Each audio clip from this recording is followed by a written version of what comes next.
Before working on this lesson, please first watch the lessons Graphs for Beginners and Advanced Graphs, because the actions explained in those lessons won't be explained here again. Example 1. We'll create a graph with the linear function y equals 2x plus 5. Start by creating a data table. For x in the first cell, enter minus 5. Below minus 4.8, and drag those two cells down until you reach the value of 5. For the first y value in cell C4, enter the formula equals 2 times b4 plus 5, which corresponds to our function, and drag it into the cells below. Then select the entire table of the data, but without the headers, and insert Scatter with Smooth Lines chart. After formatting, changing the number format and adding the title, we get the final look of the chart. In the case of a linear function, it's not really necessary to create such a large data table. A few or even 2 data points would be enough. Big data tables are necessary for higher order polynomials. The second polynomial we'll create is y equals x cubed plus x squared minus 9x minus 9. The steps will be exactly the same. We create a table with data, enter it, and copy the function. To enter the power in the formula, use the caret sign.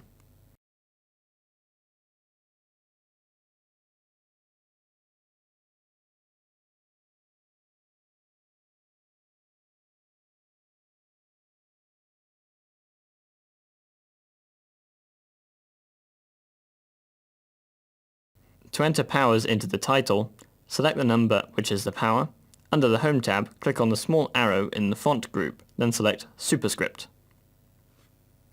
After formatting and changing the max and min on the y-axis, the intersections of the chart with the x-axis are clearly visible. Often it's necessary to change the range of numbers in the data table several times before we reach this type of view.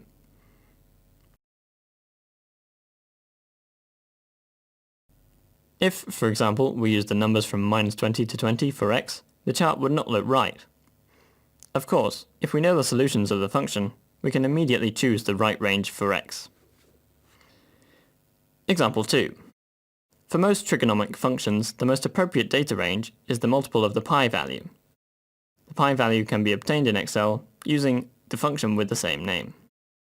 After multiplying pi by the numbers from the minus 2 to 2 range, we obtain the appropriate x values for the trigonomic functions. Now let's do the sine chart.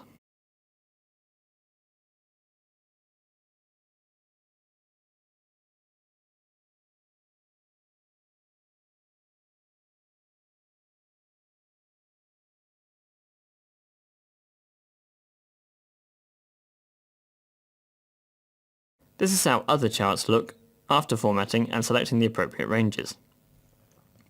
For the tangent function, the extreme ends are connected.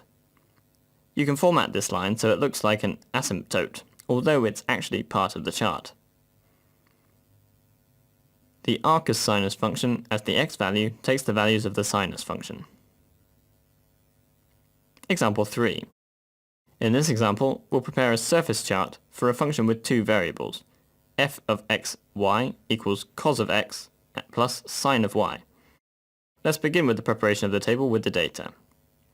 I suggest that each variable starts with minus pi.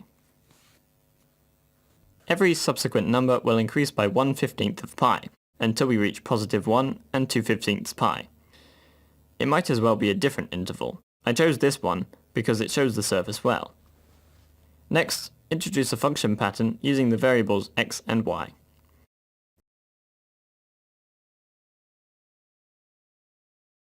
Select the area with the function results, and from under the Insert tab, choose the first subtype of Surface Graphs. The added chart requires formatting. I suggest deleting the axis and series descriptions, then enter and add the chart title. Then right-click on the graph and select the 3D rotation.